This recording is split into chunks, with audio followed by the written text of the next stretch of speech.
اللهم صل وسلم وبارك على نبينا محمد. السلام عليكم ومرحبا بكم في فيديو جديد ووصفة جديدة. طليت عليكم اليوم بالوصفة المنتظرة واللي مطلوبة بزاف، هي كيكات بالعجينة التقليدية بكمية اقل من اللي راني حطيتها. كنت حاطه 50 حبه وحطيت لكم العجينه السحريه، ودركا راني درت لكم بالكيله تاع 250 غرام تاع المارغرين. وراح نمد لكم ان شاء الله جميع التفاصيل والخطوات اللي تعتمدوها باش تطبقوا سواء بكيله صغيره ولا بكيله اكبر من هذه. قبل ما نبداو الوصفه ما تنسونيش حبيباتي بدعمكم وتشجيعاتكم، خليوا لي جام وفي ميزان حسناتكم. نصلي ونسلم على سيدنا محمد ونبداو بسم الله على بركه الله في المقادير وطريقه التحضير. بسم الله. اول حاجه نخدموها قبل ما نخدموا الكاطو هي التزيين باش ينشف في غرضو، وكي نحطوه تجي الخدمه مفينيه، وثاني ملي نكملوا الحبات تاعنا نلقاو التزيين واجد نديكوريوهم، خلاص الحلوه راهي واجده. شوفوا واش نديروا البنات. لعجينه السكر، يعني عجينه السكر في الصيف رانا ما نخافوش عليها كيما في الشتاء. في الشتاء نبدا تطلق روحها، قد ما ديري لها تايلوز راح كنت تحطيها في بلاصه فيها الميديتي راح تطلق روحها. شوفوا واش نديروا. نحكموا عجينه السكر، انا استعملت هذه لا مارك، يعني ديما نستعمل هذه لا مارك. نزيد لها النشا والتيلوز بالتدريج، ونخدمها مليح، نكسلها ونعاود حتى تبدا تشد روحها، مش حتى تيبس، حتى تبدا تشد روحها، ما تبقاليش تلصق في اليد. انا نبدا نخدم في لي موتيف، فهمتوا؟ وما تخليوهاش كيما هكاك على برا. دوكا كي تخدمي نخدم الموتيف هذا، العجينه الاخرى راني حاطه عليها كاس ولا نحطها في ساشي باش ما تيبسلكش. درت هذه الاسواره راح نديرها بالدوري، واللي موتيف تاع النجاح راح نديرهم بالموف. شريت ثاني عجينه سكر موف كيما هكا واجده بهاد لا مارك، في هاد لا مارك يعني راه متوفره بارتو، يعني ب 15000 16000، كاين اللي يبيعها ب 15 كاين 16. اللي هنا الشابو هاني درتو كيما هكا، يعني في المول سيليكون كيما شفتوا، يعني الصوره راهي توضح، والرساله ثاني راه من تحت في المول سيليكون. هذو في زوج كسا شريتهم 35 مول سيليكون. قلت لكم عجينه السكر 15 حتى 16. اللي تبقاو تخدموا في عجينتكم بالنشا والتيلوز حتى تبدا تشد روحها. المهم ما تبقاش تتلاصق، وانتم ابداو خدموا لي موتيف نتاعكم، وحطوا العجينه الباقيه في ساشي ولا حطوا عليها كاس. هذه هي. كملنا التزيين، نجيو لهنا العجينه التقليديه. العجينه التقليديه هي 3 كيلات نتاع الفرينه بكيله نتاع ليدام، تكون بدرجه حراره الغرفه، ما تكونش ذايبه. لهنا درت الكيله اللي استعملتها هي 250 غرام تاع المارغرين، الباطه تاع 250. ندير منها 3 كيلات، وديما نهوي الفرينه نصفيها. هاني درت 3 كيلات مع لافاني، الرشه تاع الملح، ونزيد مغرف تاع سكر ناعم. البنات هذه تمد الاحمرار، تما ما تخليش الحلوه تاعك طيب بزاف في الفور باش تدي اللون، فهمتوا؟ تمد الاحمرار والعجينه تكون شويه بنينه. اللي تحب تتخلى عليها وتحب غير الحلاوه تاع الكلاصاج تقدري تخلي عليها عادي. انايا في 500 غرام حتى للكيلو ندير مغرف من الكيلو، وطلع كيلو وطلعي ندير 2 مغارف تاع سكر ناعم. هذه يعني مدت لكم باش تفهموها. اللي هنا واش قلنا، لافاني من المستحسن ثاني تاع الميزان. اللي هنا الليدام واش عندنا كيله غير ربع نتاع سمن بحراره الغرفه، ونكمل هذاك ربع بزبده ثاني بحراره الغرفه، المارغرين كيما نقولوا بحراره الغرفه. المهم كيله مخلطه سمن، الاكثريه سمن ومارغرين يكونوا في زوج بحراره الغرفه، هكا باش تضمنوا انها تجيك منبسه وتقعد لاطول مده وهي طريه. الكاطو نتاعكم الكعكات تشارك ولا العريش، هاي بات واحده. نبدا نبسس وندي وقتي في التبساس، ندي وقتي لهنا البنات في المحير، نمحرها حتى تعود كي نلمها تتلم لك كي شغل عجينه. تقول لي كون نزيد لها، يعني كنت تعود وحده مبتدئه تقول انا واش نزيد لها، كون نزيد لهنا تعود كي بات صابلي. وتقول لك كون نزيد لها لهنا السوائل واش تعود. هي راه بالعكس، كي نبداو نزيدوا السوائل تبدا تشد في روحها حتى تدي القوام المناسب تاع السوائل. لهنا راني جبت لكم كيله تاع سوائل، ماء وماء الزهر يكونوا دافين شويه سورتو في الشتاء. قلت باش ما تتكتلناش هذيك الليدام. ونبدا نجمع وشوفوا كيف راني ندير البنات.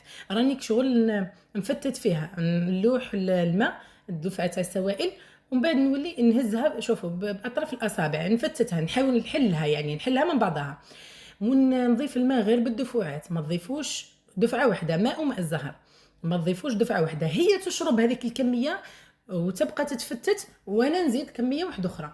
شوفوا لهنا راني نعت لكم، تبان لكم بلي راهي طريه، العجينه راهي طريه، بصح كي تشكلوها كره وتضغطوا عليها تتشقق لكم في الجوانب، وكان تشكلوها حربوش تلويوه على صباحكم ثاني تلقاو فيه تشققات، ثم راها مازالت ما داتش كفايتها من الماء.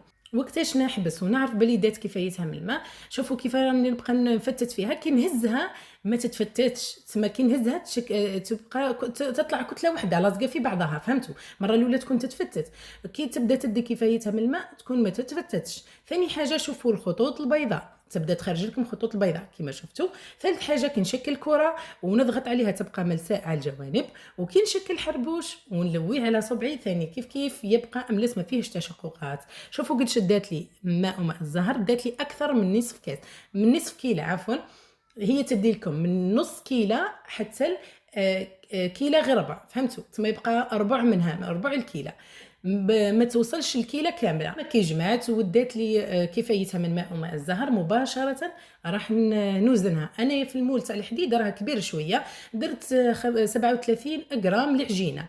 الا كنتي راح ديري في المول سيليكون ولا راح تخدمي بيدك ديري 35 غرام، سورتو لاصحاب المشاريع ديري 35 غرام العجينه و15 الحشو. انا واش درت 37 غرام العجينه و17 غرام الحشو. نجيو لهنا الكاوكاو.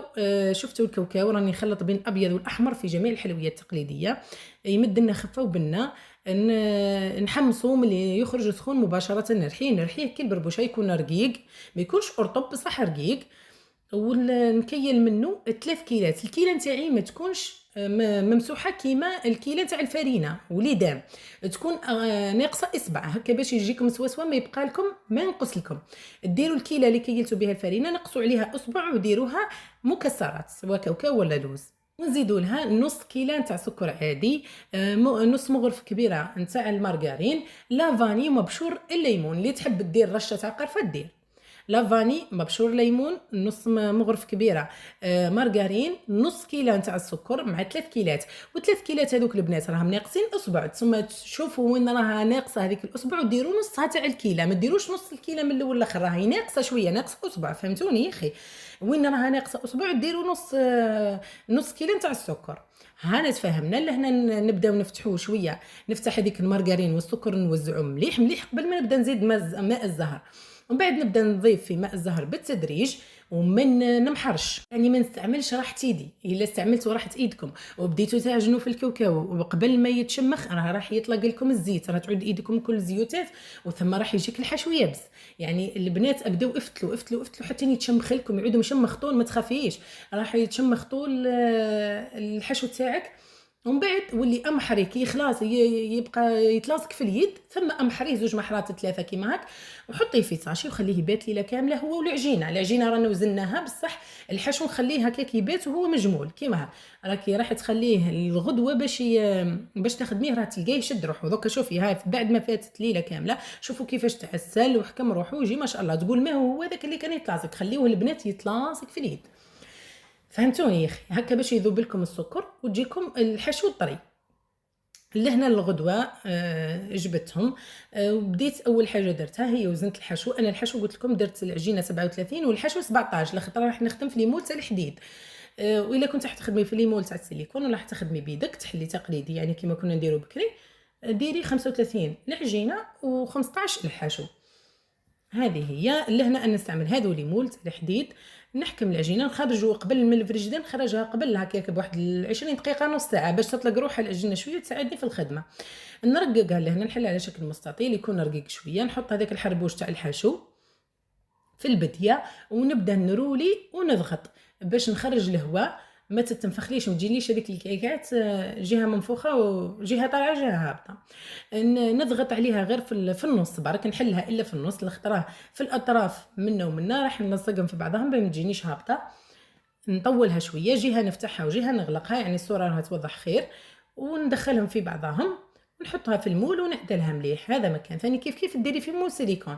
في المول سيليكون وتاع الحديد يختلفوا في الطياب. تاع الحديد ندخل كيما هكا كيما راني نحطها كيما نحط الحبه ندخلها كيك في ليمون في الفور.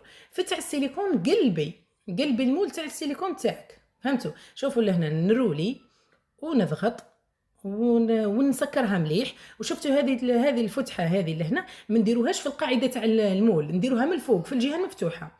ندخلهم، شوفوا لهنا ندخلهم في بعضهم، ندير جهه رقيقه ونفتح الجهه الاخرى وندخلهم في بعضهم. نفيني خدمتي مليح ونهز المول اللي راني من مسكر عليها هذاك اللي فيها الفتحه هذه من مسكره نديرها من فوق. ها هي لهنا من فوق ندخلهم كيما هكا للفور. الفور 180 درجه مسخن من قبل، الرف الوسطاني يحمر وقلبيه وحده تلقاها حمارت، واللي شعلي لها من الفوق ثاني تدي اصفرار كيما هكا ونطفيو. نجيو لهنا للكلاصاج.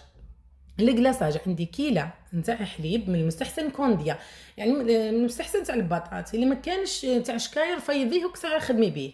ندير كيله نتاع حليب، كيله تاع ما الزهر، ونص كيله نتاع الزيت، نخلطهم مليح. انا لهنا حنخلط شويه بالفوي ومن بعد نفرغهم في القرعه ونخلطهم مليح مليح. قد ما خلطتيهم قد ما راح ينجح لك الكلاصاج نتاعك، يجيك طري وما يجيش مبسس، يعني ما يتشقق لكش من بعد. لخطره التشقاق سببه اولا كي يكون الزيت بزاف راح تجيك شغل مبسه، الكلاصاج تاعك مبسس راح يتشقق من بعد. وثاني الخبيط، وثاني نوعيه السكر. السكر البنات ما تستعملوش المرجان هذاك الساشي الوردي، ما تستعملوهش، استعملوا هذا في الكلاصاج نصيحه يعني، وشوفوا ديفيرونس.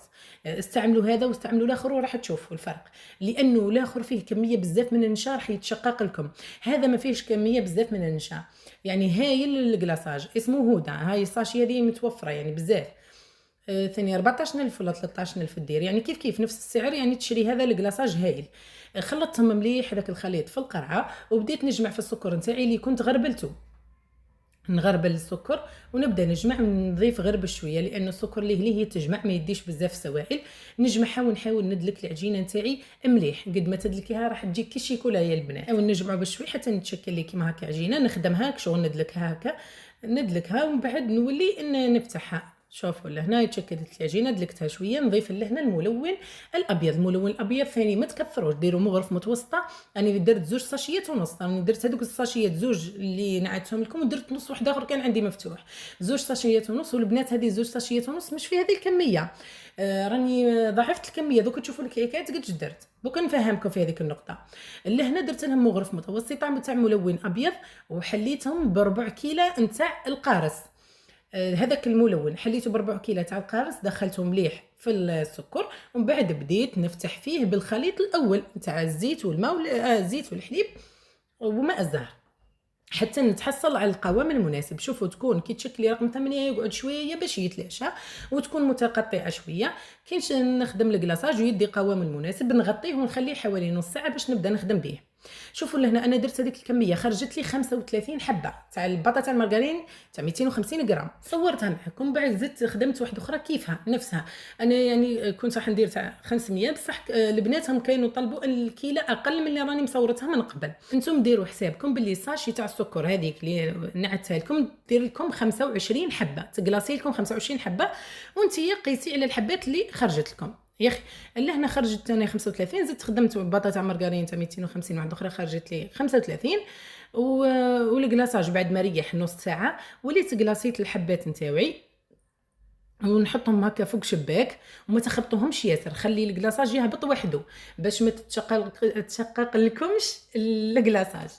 كي نهضر ياسر تروح لي الهضره. قلت لكم نخليهم فوق الساشي هكا ينشفوا. من المستحسن ليله كامله باش ديري لهم الناكري وتكملي التزيين. نكمل هنا يعني هذيك الباقي قلت لكم نرجعوا ونكمل الكلاصاج هكا عملي، سورتو الا كان الشباك كبير راح تكمليهم ليه. خليتهم لهنا نشفوا ليله كامله.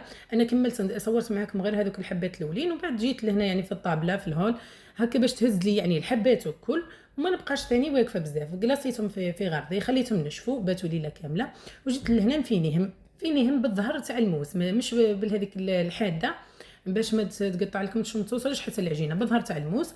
لهنا راني فينيتهم الكل، وجيت لهنا ندير لهم في الناكري بلون دوري من لا مارك امال. هاني نعدت لكم القرعه، ديروا عليها كابتور هايل، يعني ما يمد واحد اللمعه روعه، مش كيما لارجونتي وحده، كيما الدوري وحده. هذا بلون دوري يعني يجي يسخف. شوفوا الفرق يعني بين الحبه وهي فيها الكلاصاج بلا الناكري، وهذه الحبه اللي بالناكري تزيد فيها النص. جيت لهنا ثاني الاساور اللي خدمتهم كملتهم، كانوا نشفوا ديجا، والتزيين بصفه عامه يعني. الاساور درتهم الكل بالدوري، والهذيك الشابو والرساله درت غير هذو الحواف رقاق بالبانسو رقيق.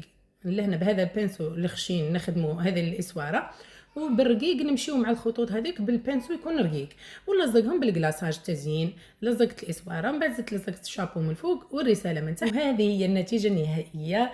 يعني عجبتني النتيجه، عجبني اللون، جاو ما شاء الله. وانتم قولوا لي واش رايكم يعني في اللون، في الخدمه، في الشرح. الى فادكم ان شاء الله يعني نكون ما نسيت والو. راني حاولت نمد لكم يعني العدد، خاصه العدد، يعني اي وحده مبتدئه تحب يعني الكميه قدش خرجت يعني من الحبات، الكميه اللي درناها، الكيل اللي درناه، باش يا اما تضعف يا اما تكسم.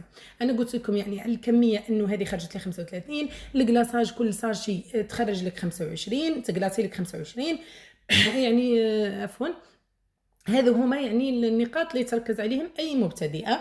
اما على السعر 9000 يعني، وشوفوا راه العجينه وزنها كبير، الحشو ثاني كيف كيف. تقدروا ديروا يعني تجاريا 35 العجينه و15 الحشو، والسعر يختلف على المنطقه وعلى حجم الحبه. وهذه هي وصفتنا نهار اليوم، ان شاء الله تكون نالت اعجابكم وتجربوها وتعجبكم. نقول لكم مع السلامه في وصفه قادمه ان شاء الله.